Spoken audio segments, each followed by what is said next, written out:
Colombians are clamoring for change. And Gustavo Petro is counting on it to make history.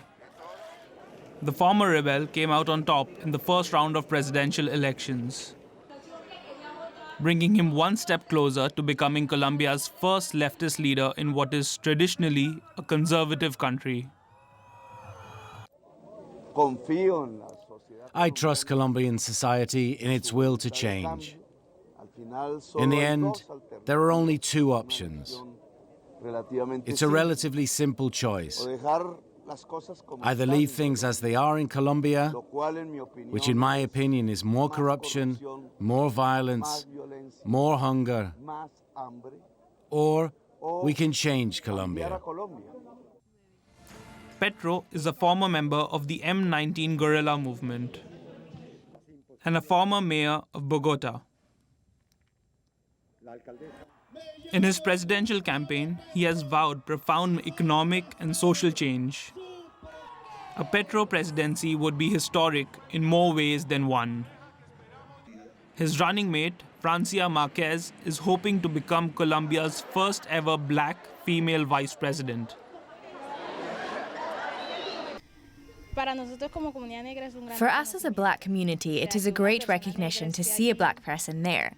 Black people have always been enslaved. We have always been at the bottom.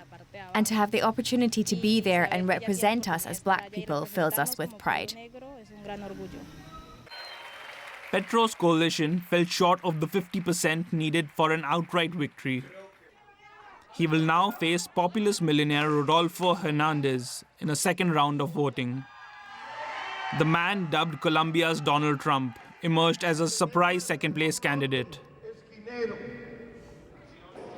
No matter who wins the runoff on June 19, change is coming, one way or the other.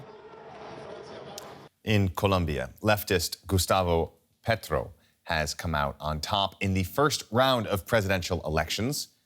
The former guerrilla and one-time Bogota mayor has campaigned on a platform of tackling poverty and crime. Petro will now face the independent candidate, Rodolfo Hernandez, in a runoff. The businessman finished in a surprise second place in the vote. Let's get more now from DW correspondent Johan Ramirez. He joins me now from the capital, Bogota. Johan, first of all, tell me more about this surprise result. Yeah, it's very surprising. On one hand, it's surprising, but on the other hand, it's a clear message. The Colombians are tired of the political elite. Here, during the last weeks, we have been talking about Gustavo Petro, the frontrunner, and then Fico Gutierrez, the right-wing candidate who was supposed to be in the second place. But now the surprise is Rodolfo Hernandez is getting that second place, going to the second round of this election. And it's a message. People are tired of the political elite. Rodolfo Hernandez is an independent candidate, a private entrepreneur. During all his life, he was just once mayor of a little city here in Bogota. Otherwise, he has been all his life working by himself. In a way, many people here in Colombia compare Rodolfo Hernandez with Donald Trump because he has a more unconventional way to do politics. And now he's at the second runner. It's going to be very interesting to see what is going to happen the next June 19th when the second round is going to take place. You say that voters there are fed up with political elites and status quo. So what are some of those major issues that Colombia is facing that have influenced this election and this apparent outcome? This first round was marked by a lot of attacks between the candidates, the two main candidates. It was a very polarized electoral campaign, and I think that people also was tired of seeing these candidates insulting themselves.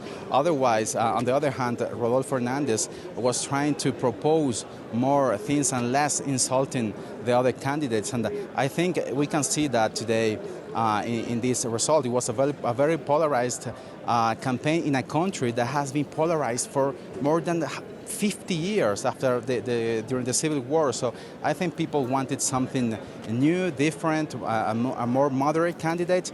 We are not saying that Rodolfo Hernandez is going to be the next president, but it's a strong message today in Colombia, and it's So this is shaking the political scenario in the country now.